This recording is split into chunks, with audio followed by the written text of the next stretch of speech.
and thank you all for being here today. As Austin mentioned, my name is Connor McHugh. I worked with Bluff Lake Nature Center down in Denver to develop a strategic communications plan to help them combat some fertilizer runoff that they're seeing in the Bluff Lake watershed. Going to be throwing a lot of information at you, so I'm just going to get right into it and start sharing some context about Bluff Lake with you all. So it is a nonprofit wildlife refuge and nature center down in Denver. It is in this red circle all the way over here, about 11 miles north and east of Denver city center. It is about 123 acres in total, making it Denver's largest nonprofit natural space, as well as Denver's largest natural space managed entirely as native habitat. So everything that is on Bluff Lake's property is supposed to be here, which is great for their mission, meaning that they help connect the city residents with the outdoors or the ecological history of the Front Range of Colorado. So this is a picture of Bluff Lake's property. You might be able to see there's a row of houses or housing units right here, so things like apartments or townhomes. Those folks have a very easy time getting to Bluff Lake. It's a very quick, short car ride or walk for those folks to be able to access this. Bluff Lake is free to visit, which makes it super easy. People don't have to drive for over an hour to get to natural space. They don't have to pay to get in. Because it is free to visit and is a nonprofit, they rely heavily on funding from donations by visitors or large organizations. Some of their organizational funders include the Gates Family Foundation, the Nature Conservancy, the Colorado Department of Public Health and the Environment, and Great Outdoors Colorado. Additionally, they have a fairly consistent growth of basically every metric that they track from a business perspective, primarily for their staff volunteer program. In the past roughly 4 years, they've doubled basically every metric that they track from that perspective.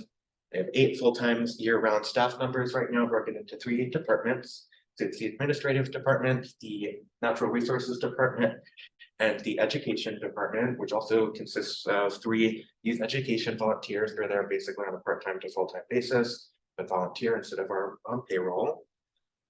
Additionally, they are currently running a campus development campaign. I'll talk more about this towards the end of the presentation, but they're currently in the funding portion of that. So they're fundraising, hoping to get $7 million to make some improvements on campus, including the more important part is a new building near the parking lot. Again, I'll talk more about that towards the end. I also want to share some historical context of Bluff Lake because that's important for this project. I also want to acknowledge a number of indigenous nations have historical and cultural ties to the land that is now Denver. Given that they have hundreds of years worth of history, I can't fit that all into this presentation, so I'm just going to start with Denver's beginnings. So Denver started in the 1850s when people were moving here mostly for the gold rush. People were moving to the mountains to look for gold and then started developing Denver right on the tail end of that. The city of Aurora, which is the next bordering city on the east of Denver, started as agricultural land. So all of the farmers and ranchers moved to Aurora to support the growing population of Denver. This is Colfax Avenue, is a major thoroughfare in Aurora and Denver in the 1920s.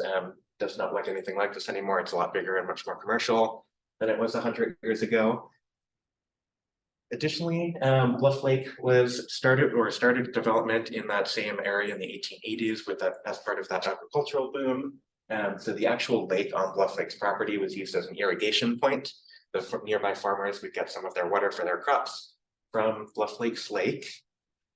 And it stayed this way for roughly 60 years before Stapleton Airport bought the property. So Stapleton was Colorado's former major airport before Denver International. They bought the property as the safety barrier at the end of the runway. So in the event a plane overshot takeoff or landing, they would have some empty space to continue into without having risking the city. And this is kind of an interesting tie-in relationship to the start of Bluff Lake. So Bluff Lake started in 1994, which is right when Stapleton was closing and Denver International was opening. Bluff Lake started as Bluff Lake Natural Area after a settlement agreement between the Sierra Club and the city of Denver. So it started because the Sierra Club had a successful lawsuit against the Department of Aviation from the city of Denver for inadequate retention ponds for ethanol glycol. So that's a chemical that airports use to de-ice planes in cold weather. The ethanol glycol was leaking out of the retention ponds and into the nearby Spring Creek, which then started impacting the whole environment. So it drastically decreased the amount of dissolved oxygen in the creek, started killing off the fish, and then obviously that impacted the environment as a whole for the populations of predators that rely on the aquatic species. And despite this lawsuit, the Department of Aviation kept ownership of the land until 2008 when they transferred it to the Nature Center. So now they have full ownership of the land that they operate on, which is partly made up of an urban watershed. So this is a map developed by the former Natural Resources Manager, Erickson Smith, as part of their land management plan. Bluff Lake is up here in yellow, and the blue spot is the actual lake. It is what you'd expect of a watershed in nature. It's just in an urban environment instead of a natural environment. It has 247 storm drains, so that's all the red dots that you see everywhere on the screen, and most of them are in residential land. So all of the green that you see is the residential area. The green is supposed to be the lawns. There are a couple of schools in this area, which you can see are the areas for the buildings that have bigger grass sections on them. 194 of the storm drains are in this residential or school area. The other 53 of them are on Colfax Avenue down here, again, the commercial area. So it is, again, primarily funded through this or instituted by the residential area. Bluff Lake depends largely on the stormwater system for the water that arrives on property. Clearly, some of the precipitation falls directly onto the property, but just given the ratio of the watershed, a lot of it falls through on the residential land and it goes through the storm drain system first. Additionally, it is supplemented by human activity. So when folks are watering their lawns or doing things like washing their cars in the driveway, some of that water will go down into the street and then through the storm drain system. These storm drains lead into what the staff at Bluff Lake calls the outfalls, which you can actually see represented on this map by the two pink tanks right here. So this is basically just the outlet where they drain from the storm drains onto Bluff Lake's property. And because this is a storm drain system, Denver's Water Authority is partly responsible for the maintenance of the system. And most of their responsibility is maintaining the physical structure of the storm drains, but they do have some authority over the water as it exits the pipes and enters the natural area. Because of that, Bluff Lake has a contract with Colorado Total Maintenance, which is a private landscaping company out of Englewood, Colorado, who help maintain the system when it comes out of the outfalls, which are these two here. So Bluff Lake again has two of these. The one in the vertical picture, a little further away from me, is the smaller and newer of the two. You can see that cement structure towards the top of the rocks with the fence on it is the encasing around the outfalls pipe. So that's where the water drains out of into that little retention pond at the bottom. This one in the picture closer to me is the larger and older of the two outfalls. And this was just a picture of the retention ponds. The actual outfall pipe is like just off screen up here. And it's a little more difficult to see. It's a little bit more built into the hill. But both have the same concept where they drain into these retention ponds, and both have that green fence that you see on this picture, which basically just acts as the physical barrier for the physical contaminants in the water for things like litter or sediment. That's what Colorado Total Maintenance takes care of. And so they'll come into this area about once a week to remove some of that trash and sediment, or more as needed if there's a major storm event that washes more stuff into this. Additionally, Bluff Lake, as you might be able to see in the vertical picture, has a system of cattails and grasses right on their side of the fence, to act as like a sort of sponge for the excess nutrients that Colorado Total Maintenance can't remove from the water. Cattails are extremely good about removing the excess nutrients in aquatic ecosystems. They're like a natural filter. Despite this two-stage filtration process, they are still having fertilizer leakage issue. So last summer, Bluff Lake partnered with another graduate student named Patrick Aubin, who's studying at the University of Colorado, Denver. He was in the Master's in Environmental Science, focusing on water quality and policy. And he conducted a water quality study of the lake. So just focused on the water itself, not the ecology of the ecosystem. And he had the same capstone term that we did, so June through October. Would go out twice a month during those 4 months and collect samples from the deepest part of Bluff Lake, which is 16 feet. He would collect samples every foot going down to the bottom of the lake. So every time he went out, he got 16 samples, ended up with 128 by the end of his capstone term. And his data showed that the lake had increasing levels of phosphorus-based fertilizer in the water, which makes sense as an urban watershed. People are doing their landscaping during the summer. However, this is much more than anyone would have anticipated to be in Bluff Lake, especially if it was a more natural area and not as dependent on the urban watershed. This fertilizer led to eutrophication. That's the process when there's so many excess nutrients in the water that the algal blooms grow super vigorously and use up all of the nutrients in the water or the dissolved oxygen, which was happening in this case. So the algal blooms were using up all of the dissolved oxygen in Bluff Lake and outcompeting all of the aquatic plants and animals. Really, the ducks loved it, but the rest of the ecosystem didn't. So as a natural area or native habitat, Bluff Lake does have a lot of animals that are dependent on the lake ecosystem. So they have migratory geese, a number of raptors and coyotes and foxes who do depend on the lake for at least some of their diet. These populations started moving away once the aquatic plants and the animals started dying off or moving elsewhere. But again, the ducks stayed pretty much all year because they had a lot more food to eat at the lake. That's where I came in. So I, again, helped them develop a strategic communications plan. Before I get into my actual work, I want to make sure that we're all established on what a strategic communications plan is, so we all have that same foundation. So generally, there are 5 parts that will always be in every strategic communications plan, no matter who's making it. So the first one is identify who's talking. This is much like our self-awareness component of CLTL. And so you have to identify your personal or organizational identity to make sure that your message is coming across in the way that you want it to. If you give the same exact script to like a university, a government agency, a news outlet, and a nonprofit, and have them communicate that script to the public will interact with it differently just based on which organization is saying it. The second is identifying who the audience is.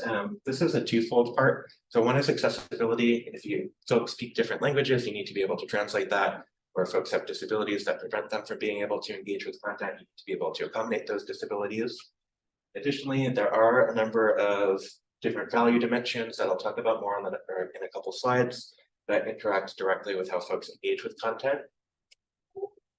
Third is why you're talking to them. There has to be a point. A lot of people are very busy with work or kids or school. Additionally, in the age of technology, we all have so much information coming in all the time. If people feel like there's no point to the communication, they're not going to engage with it just to free up some mental space. Fourth is when you're going to talk to them, just to keep it relevant to their life. So Bluff Lake is to communicate about their fertilizer leakage now, it wouldn't really be relevant to most of people's lives. It's because we already had our first snow, we're coming up on Thanksgiving and all the holiday season and going into winter. And even if folks engaged with this content regularly, they probably wouldn't remember it by the time they're starting landscaping next year. But if Bluff Lake was to go into, say, mid-March or April, when people are starting to think about their landscaping a little bit more, they would be more likely to engage with the content or remember it when they're at the stores. And the last one is a 2-part thing. So one is the form of the communication, like what shape it will take, and then additionally what platform you're going to use it. So all of the different platforms push content differently. So Instagram pushes visual content a lot more than like say Facebook or LinkedIn do. You have to be able to identify where you're posting stuff to make sure it reaches the amount of people you want it to. Additionally, different forms of communication are better for different audiences. So I know Gen Z loves short form videos, so things like TikTok. I know my parents like news, so they watch broadcast news or read news articles. If you're on a university campus, folks are a little bit more likely to read academic literature. Again, those content forms have different platforms that they do better on. This is a QR code directly to the product that I made, my final deliverable. I am going to make some more updates to it. So this isn't quite finished, but it's almost there.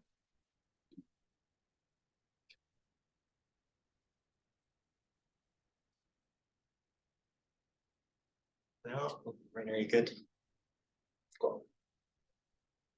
Now we're going to get into some of the work that I started doing. So at the very beginning of the capstone term, my first thing was to survey the staff to gain some insight from them. Just because again, they're there every day, they know the information. Additionally, I wanted to see what their needs or current practices were to make sure where I could fit into their current practice. So this survey touched on their general values, why they went into the environmental field, why they wanted to work at Bluff Lake, why they think natural areas like Bluff Lake are important, things of that nature. And I asked them what their familiarity with the issue was, just to make sure that everyone had the same baseline information of the fertilizer runoff issue that Patrick found. Then I asked them to identify strengths or things that they thought they were currently doing well for public communications, areas that they wanted to improve for public communications, barriers or things that they thought would pose challenges to implementing this new strategy. And then I also asked for some observations of guest behaviors. Bluff Lake did just run a visitor survey right at the beginning of the year, asking visitors why they were coming to Bluff Lake, so we didn't want to overdo it with the public-facing surveys. Additionally, we also recognize that some of these surveys tend to be a little self-selective. So again, being that the staff is there every day, they probably see more of the folks who didn't necessarily take that survey and why they're visiting. Additionally, they're interacting with these visitors, hearing the questions that they have for the folks. So they can kind of gain some insight into the public behavior or understanding of this fertilizer runoff issue. So another QR code goes to the Fall Creek survey. Not as important if you don't want to look at that, but it is still open, so you can like technically take it if you want to.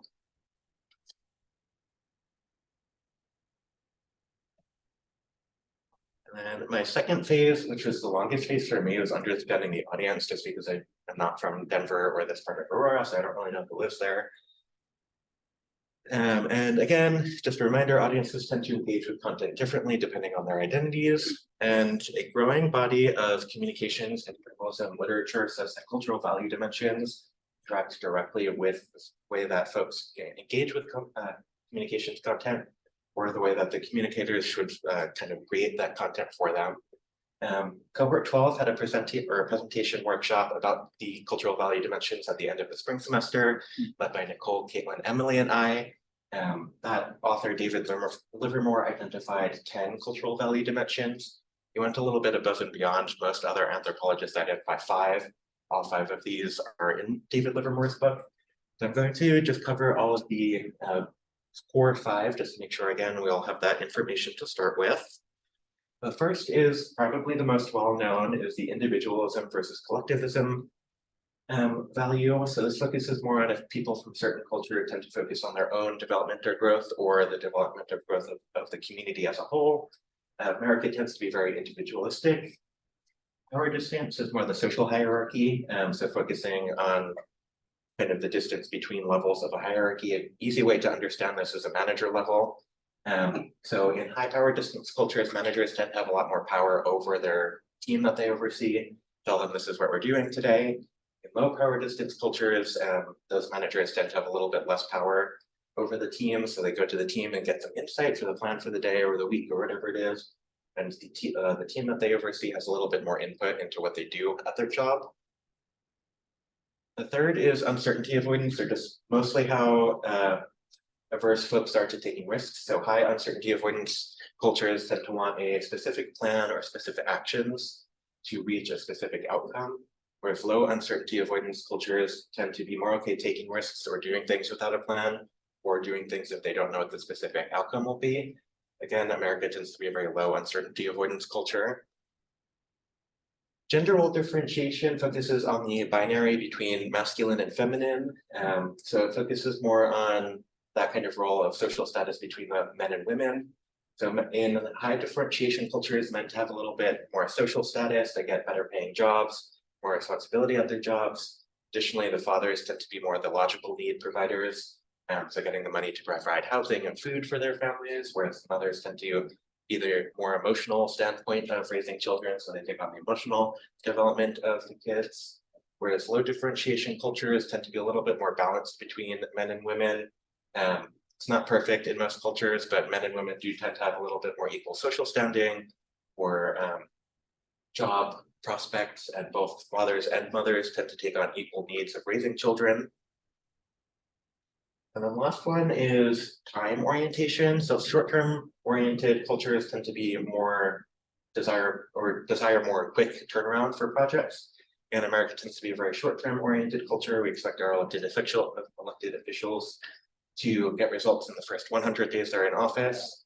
Long-term oriented cultures are the opposite. They are more okay with things taking a while. I forget what the exact law was, but the Singaporean government passed a law that wouldn't take effect for another 10 years after they passed it.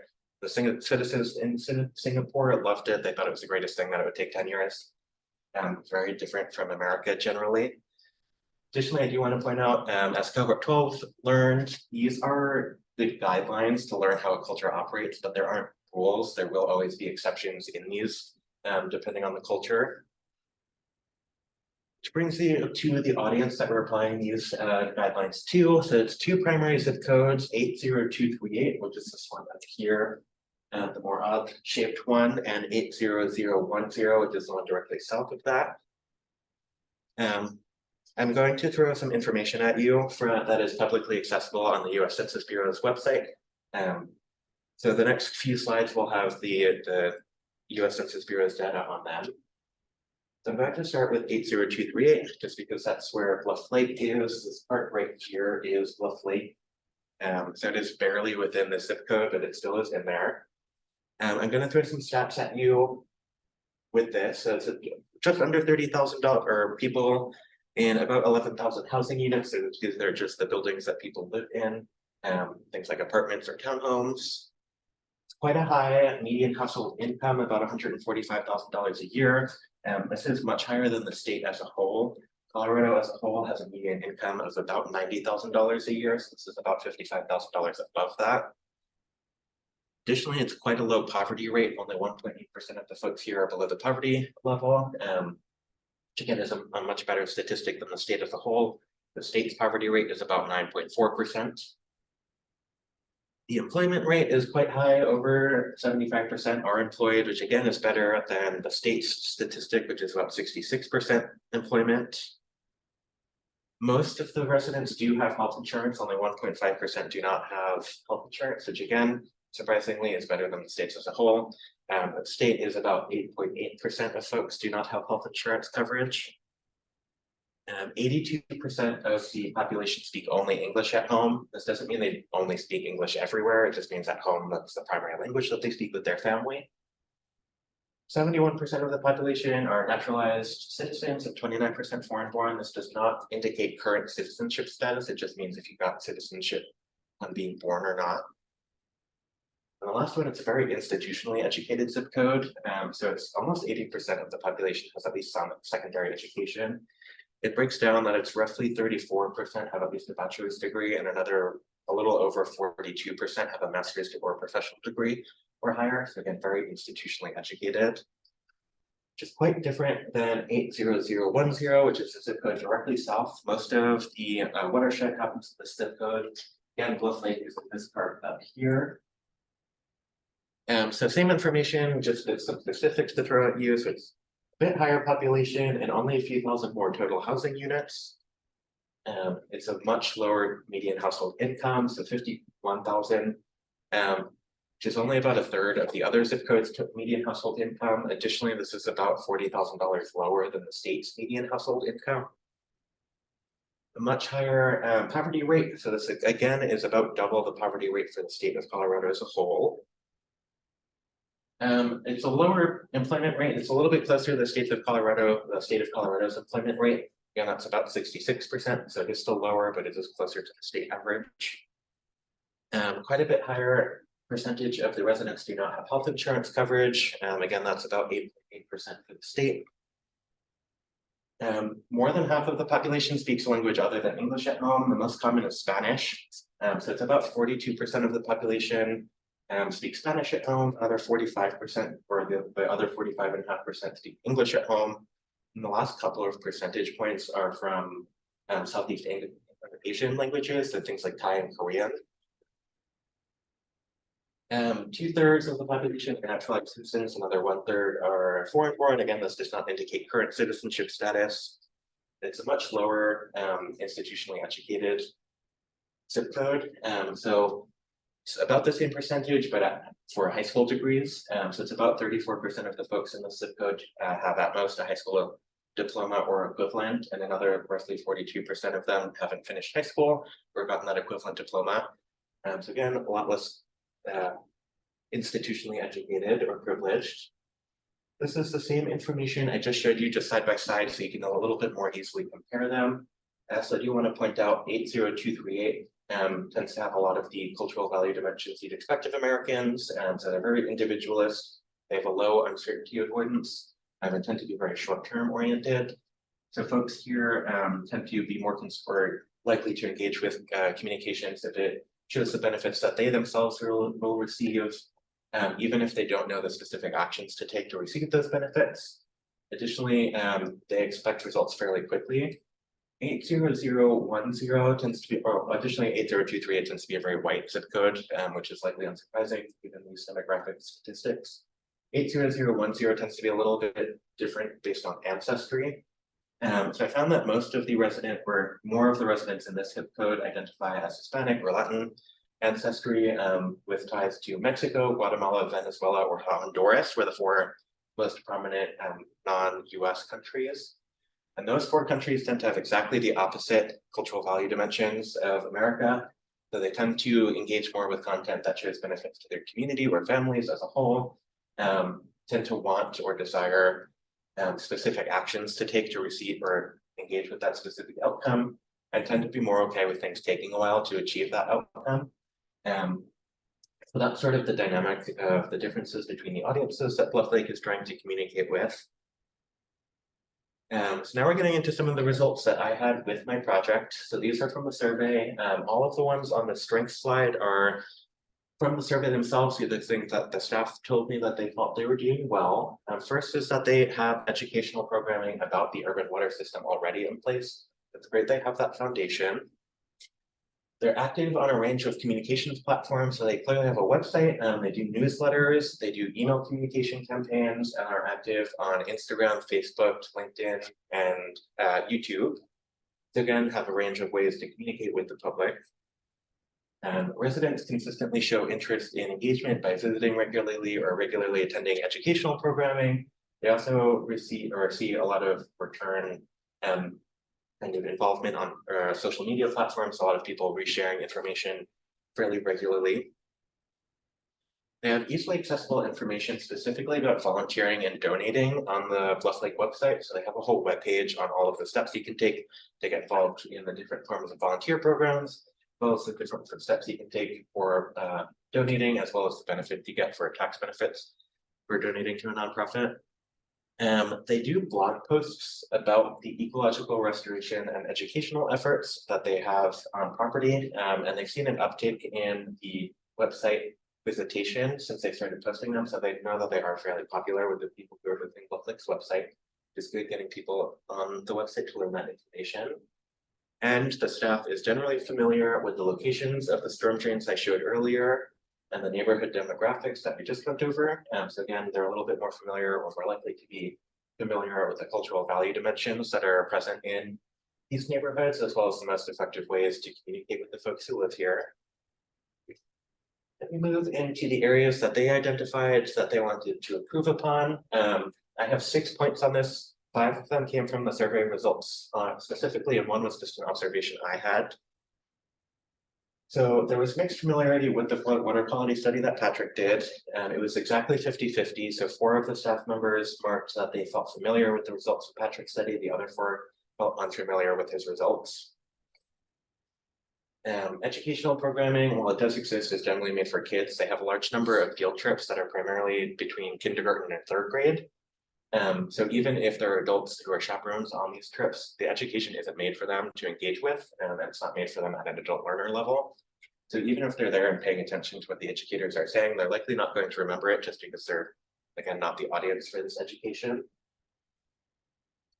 There's limited educational programming about the ecosystem benefits a healthy natural space like this could provide. This came up a couple times, primarily focused on physical and mental health benefits. So things like vitamin N, as we have been learning about, especially for urban residents because it's so close to the urban environment and is one of the bigger natural spaces. Some of the staff are unfamiliar with the current communications strategy, which I'll talk more about on the next slide. But there isn't consistent knowledge of the public communications currently on property or on staff.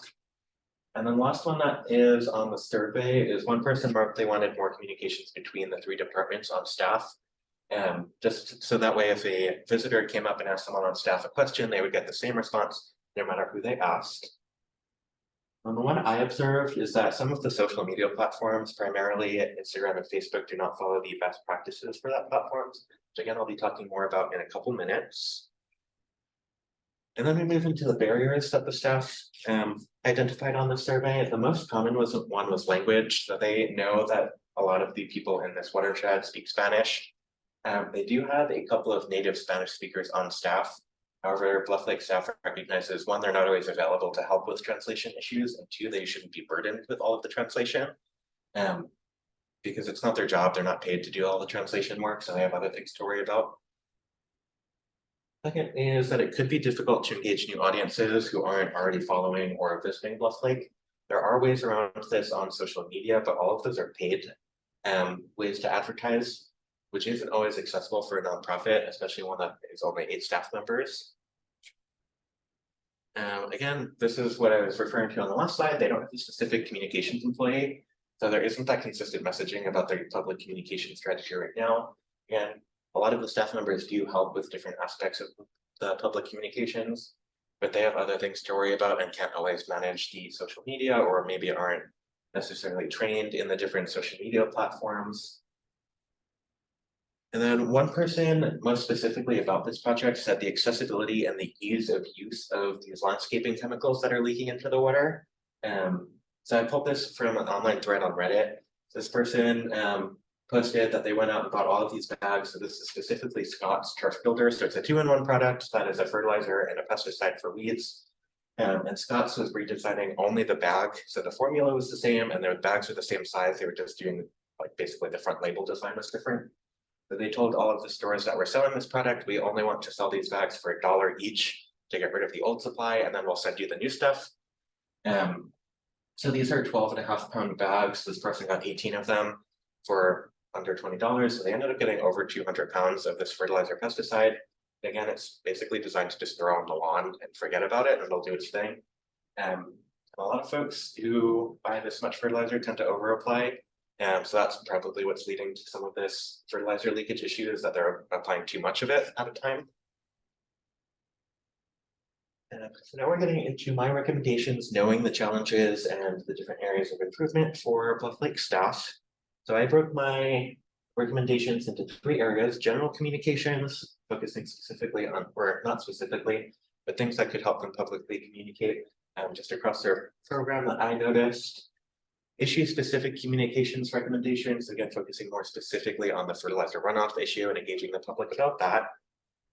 And then future opportunities that they can do once their campus development campaign is finished. And I designed these 3 sections to be pretty easy to include in their current communication strategy, as well as pretty easily adaptable if they change that in the future, or if they hire a communications position specifically who develops a different communication strategy. Again, the general communications focuses just generally on the platforms that are accessible online to the public. This is a screenshot of their Instagram from a couple of weeks ago. So all of this information is still up there, but you can see it's a lot more Halloween themed with some of these, so just a little bit outdated. And I'll be referring to the screenshot throughout this slide. So the first is I recommended creating more Spanish specific content to engage with that Spanish speaking audience a little bit more intentionally. So you can see the posts that have this little icon in the upper right corner are called carousels. They're basically slideshows on Instagram. So all of those have exactly 2 slides. It's the graphic that you see on the main page, and then the second slide is the same exact graphic, just in Spanish instead of English. And then in the caption, it starts saying like English is at the top, and then Spanish is continued underneath. Then it goes into the caption in English, and so it's the exact same thing in Spanish underneath it. And while it's great that they are including the Spanish content already, it can come across to Spanish speakers that they're only really including the Spanish content because they have to, and not because they actually want to engage these audiences. The creating and posting more Spanish specific content could, again, increase the intentional communication with the Spanish speaking audiences and make them more willing to engage with Bluff Lake in the future. Second, I said to increase the variety of posts on Instagram and Facebook. So as you can see on their Instagram, it's very graphic heavy. Which isn't terrible, but Instagram's algorithm is not designed to push graphics as heavily. Again, it's very visual content. platform. So they push photos and reels, just Instagram short form video content a lot more readily. So while it is great that they have all of this information fairly readily available, they're likely missing out on some free advertising because Instagram likely isn't pushing them to the Explore page. So people are less likely to come across this naturally if they're looking at different or other comparable platforms. Additionally, because both Instagram and Facebook are owned by MetaSuite, which is Mark Zuckerberg's company, you can very easily translate the content between the two platforms. So right now their platform is designed to just automatically upload all of their Instagram posts to Facebook, which again isn't terrible that they're keeping that platform active. But again, Facebook's algorithm is not designed to push this type of content. So when it can tell that you uploaded it from Instagram, and it generally doesn't push that content quite as far. Additionally, Facebook tends to be a much more text-based platform, so it likes having a longer caption than what Bluff does on Instagram. It likes having links in it. And additionally, the images tend to be more rectangular preferred on Facebook. So Facebook likes rectangles a lot more than Instagram does. Instagram likes squares. So that's just kind of limiting the reach that they have, even to the followers that are actively engaging with both of these platforms. Third, I recommended adding alt text to all of the content with photo attachment. So everything on Instagram and most of the posts on Facebook. Alt text is an accessibility feature. So if folks have, it's basically a hidden description of what's happening in the photo in the post. If folks have a sight disability, they can activate a screen reader, which will read the text off the page to them. It'll read this alt text, which again doesn't show up on the actual post, but when a screen reader goes through, it'll read the information so they can hear what's going on in the picture. Screen readers are okay about reading text from graphics. They're not great about that if there's no alt text. So the example I like to use is this birdwalk one right here as the time. And screen readers aren't great about reading grammar from graphics. So in the time, it's set up 7:30 a.m. to 10 a.m.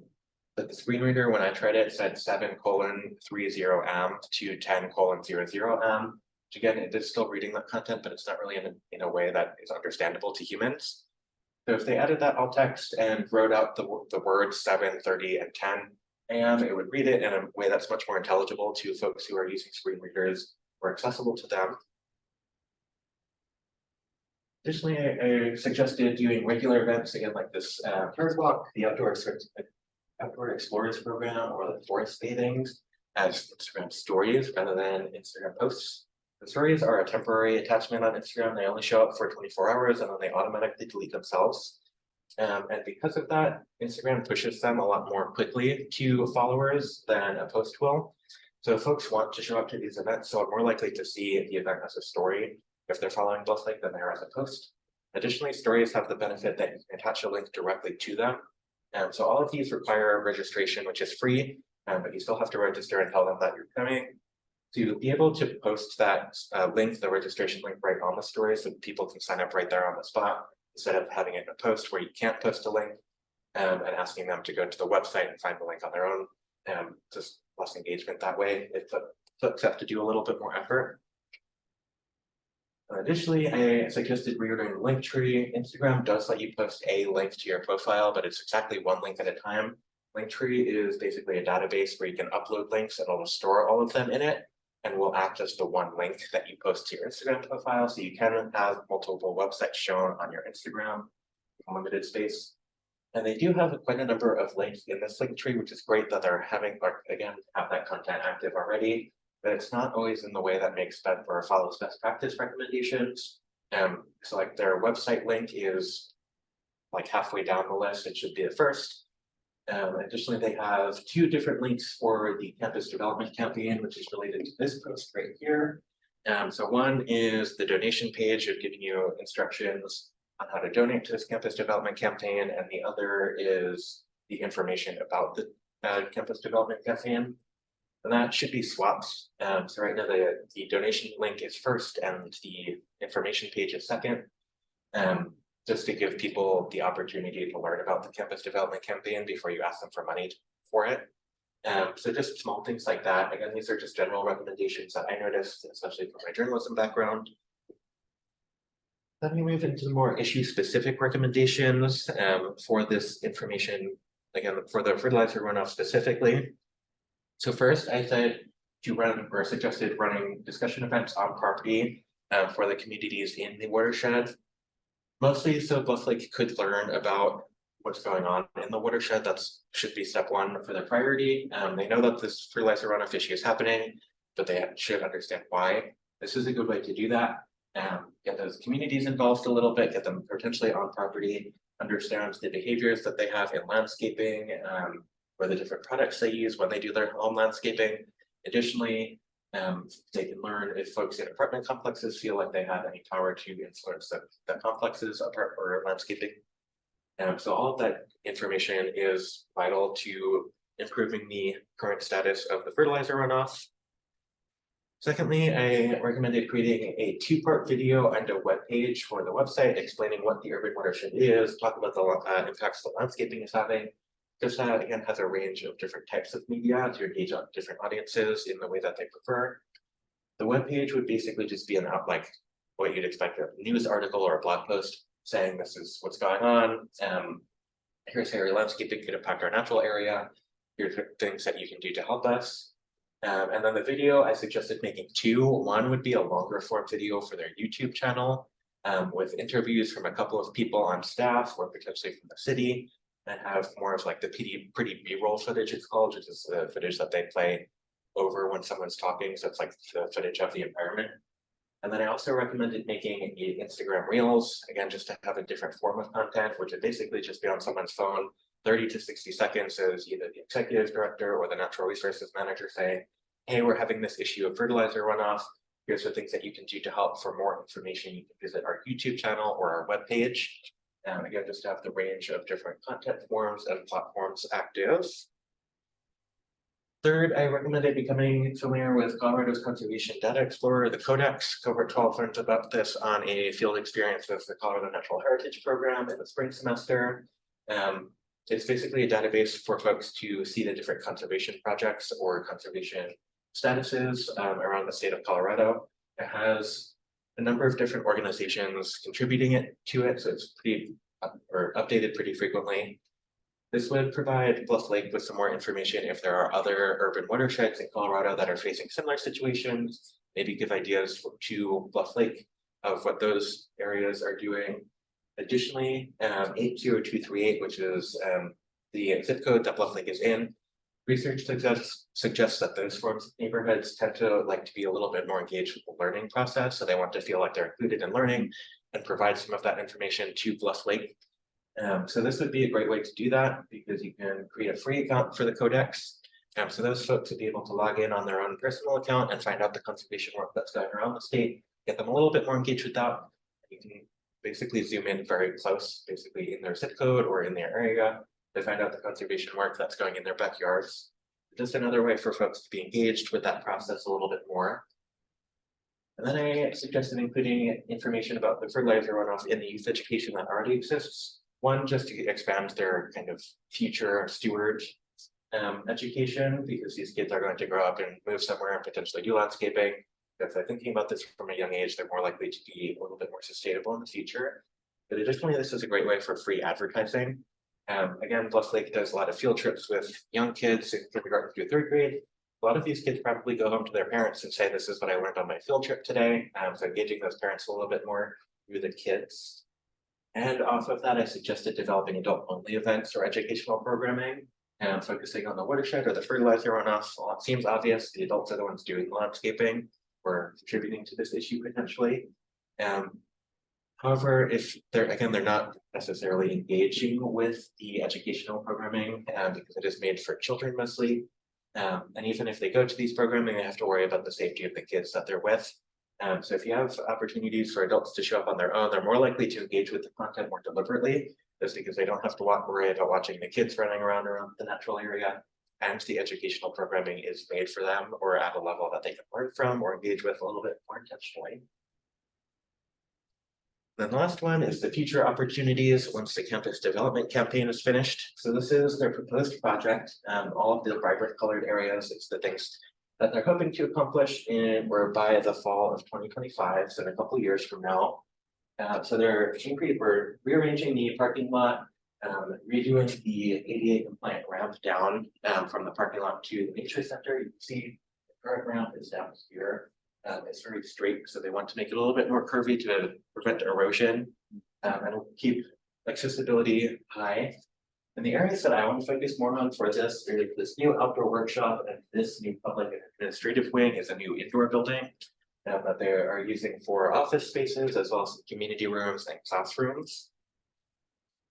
So the first one I recommended doing after this campus development campaign is finished is using the new indoor space as a community center. There are a number of community organizations in and around Denver that often look for different areas to host events.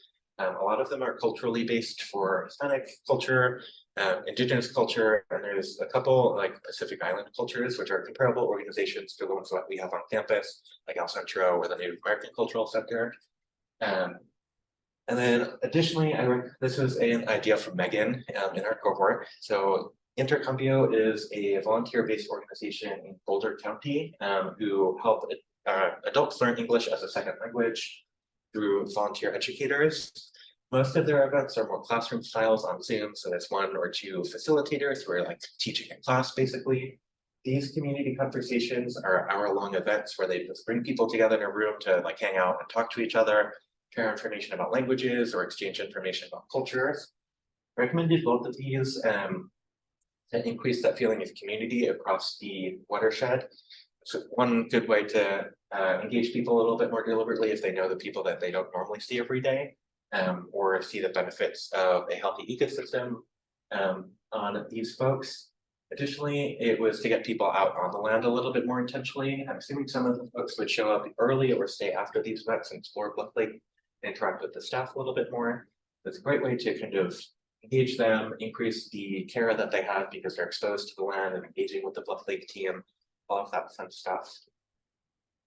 Third was to collaborate with the city of Aurora to expand on landscaping programs. So the city of Aurora has two landscaping programs currently. One is for xeriscaping. So if folks transition 500 square feet or more of their yard from turf grass to native or drought resistant plants, the city will reimburse them up to $4,000 to cover the cost of the project. And the city also has I believe it's 7 different classes about water conservation issues and in the relationship to landscaping. So how to do like water-wise landscaping is how they call it, how to do a food garden in your yard with some low water use vegetables or fruit. Things like that. But anyone who's in school during the COVID era knows that these video formats are not always the most engaging for folks. There is an incentive for this program. If folks complete at least 4 of the classes, they get up to $50 off their water bill every month. Again, especially for 80238, those folks may be less inclined to do it because they can likely afford the extra $50. Again, the video format's not always the most engaging, so it may not be as worth it for them. So I recommended that Bluff Lake could act as an in-person equivalent for some of these classes. You might be able to see on this map that they're doing a new pollinator garden and 2 new rain gardens. So Bluff Lake could provide an in-person equivalent class of how to develop a pollinator or rain garden, or expand upon the native plant classes that the city already has in place, because again, it is a native habitat. All of the things on property are native to this area specifically. Would be a great way for people to learn and see what the plants look like and be more inclined to potentially purchase them for their property. Additionally, again, getting people on land is a great way to get them to start caring or see behavior change in the future. So that's everything I had for my project. I'm going to go into some quick project reflection now. The first was the interesting cycles of urban land use issues. Again, Bluff Lake started because there's chemicals that were impacting the dissolved oxygen in the water, and that's what's happening now. So it'd be interesting to see because the original solution was a lawsuit by the Sierra Club, and this is much more human dimension focused or social science focused. So I'd be interested to see if this campaign lasts a little bit longer than 30 years, if it's implemented. Additionally, this project helped me do the mental connection between my undergraduate degree in conservation work. So my undergraduate degree is journalism and media communication. And I came into this programming, no, communication would be hugely important. But I was almost thinking about it more as like an interpersonal or social skill rather than a career field in conservation.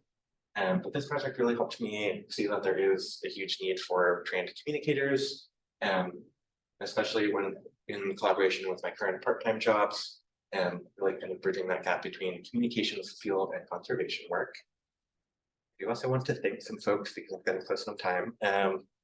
Firstly, CLTL peers and faculty for welcoming me into this community from a different college completely without any deep background experience. Well as being an inspiration every day through this whole 18 months and being a springboard for ideas through this project. It was great getting a fresh perspective from some of my peers and talking to them through the Capstone term. Additionally, to Tessa Robeson and Erickson Smith, who are the current and former natural resources manager at Bluff Lake, helped me greatly through this project, providing information through the whole thing, making sure I felt like I knew where I was going with this project and helped communicate with the staff more intentionally, rather than me just emailing people I'd never met before. And then also to my family friends for the unending support they've had for me in the past 18 months, especially to those friends who I texted at like 2 a.m. stress working on this project. Love them. And additionally, thank you all for being here today.